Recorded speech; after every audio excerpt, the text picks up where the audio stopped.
ยมีใครรู้นี่คือช็อปเปอร์รุ่นฟาร์มจากแบรนด์โชวาช็อปเปอร์ที่ออกแบบมาเพื่อรองรับสรีระของร่างกายโดยเฉพาะเพื่อให้ผู้ป่วยที่ปวดหลังผู้ที่นอนหรือผู้ทั่วไปจะไม่รอช้าใช้ไปนานๆจะยกตัวแข็งและนี่คือสาเหตุที่ทำให้ปวดหลัง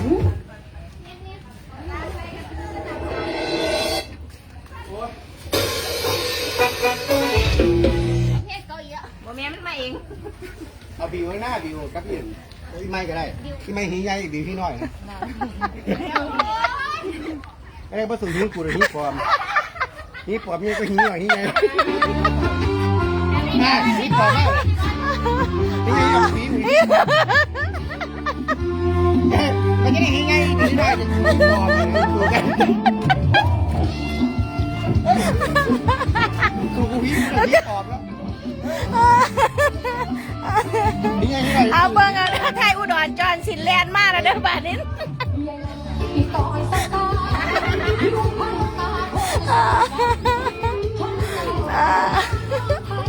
อุ้ยน้ำปัญญาก็มากแล้ว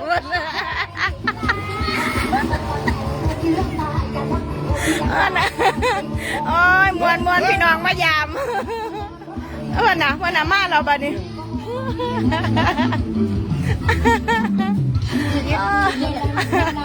สาวแหลมขึ้นแล้วบ้านนี้เอาเงามาเนี่ย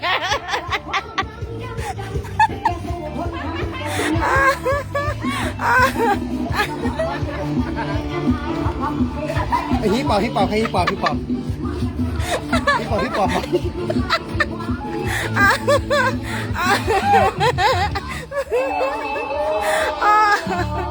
เก็บทองเก็บใส่ละเอาเบิ่งแม่ครัวทางนี้กัน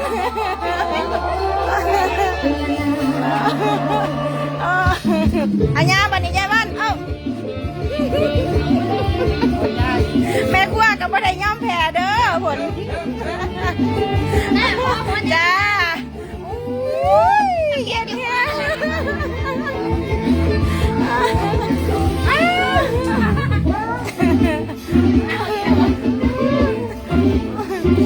แดงแห้งแกว่าแดงแห้งเอาเงา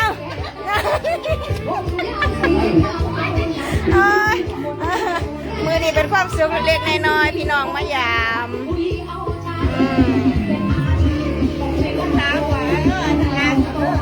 ลูกเก็บผ้าเอามาซอยเห็นงานดี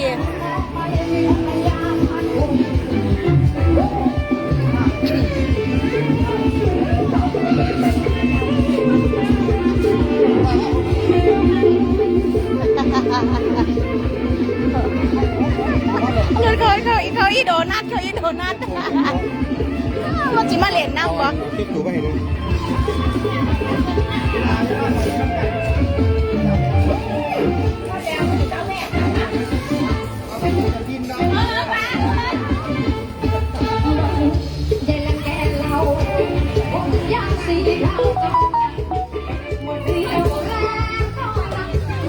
มีปอมเดาใส่หีตีมันสูบอะไรอันเดาใส่มันนั่น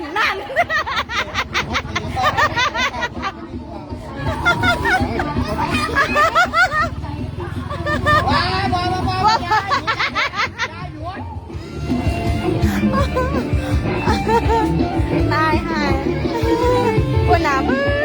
หางเครื่องก็ธรรมดาเด้อคนหนาไฟไส้ก็ไม่ได้ย่อมแพ้เด้อ